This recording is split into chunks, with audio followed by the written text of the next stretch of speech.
When a person, a boy, ceases to be a consideration for dating, love, and matrimony, and instead becomes consideration for dependence, um, caretaking, burden, I guess is the best word. The arguments of the past no doubt change in orientation from worthiness to capacity. I want to take a hindsight look at the way that to the face liars like Pittsburgh and Liverpool went about selling the idea that I had what they did to me coming. Although they have never admitted it, it's been proven that I was the object of a series of direct contract, attack, prostitution, con jobs. It's been proven. It's in the very statements of the Shulman gang's attaches. And Peter Gabriel, in fact, made Elizabethan theater of his contribution. So even under the best of circumstances, in other words, even if David Bowie were not behind the attacks on me in childhood, even if he weren't trying to conscript people into agreeing with a turnaround script, even if those things were not the measure of corruption being called fair play by people like Biden, even if they were not, it's highly unlikely that Cynthia Lennon and her fan club would have taken a shining, as Magna Cum Thaws puts it, to a deaf poet from Pittsburgh. So the ravenous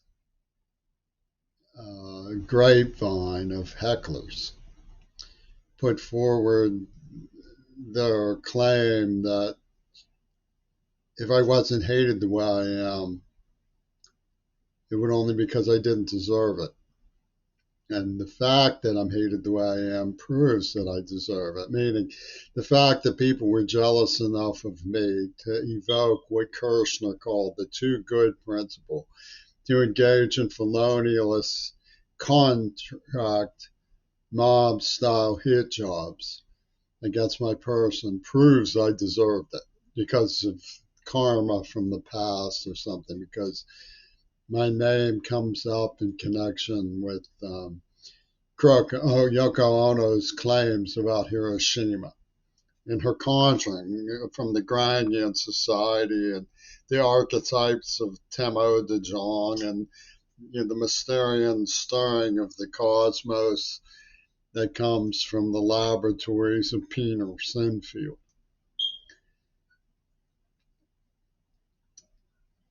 Why would I, who knew nothing about that but was being used, being spied through the crystal ball, John Stockwell's CIA agency, Peter Leo, consider myself worthy of love? I can explain that. These doofus forms chronic about Ayn Rand because even if they violate her integrity system, even if they go directly against what she teaches in the Objectivist newsletter, they have a bag of dough, a pot of gold. So Roger Waters says, well, everybody knows the Ayn Rand is out for those who are out for themselves. And that's enough to explain the cosmos sublimity of their uh, defacement of Ayn Rand's meaning, which she's right for. Now, nobody cares from the right or the left if they get it right. Yeah, they go after what she has a talisman value. But she tells a story, a very touching story, of a mentally retarded girl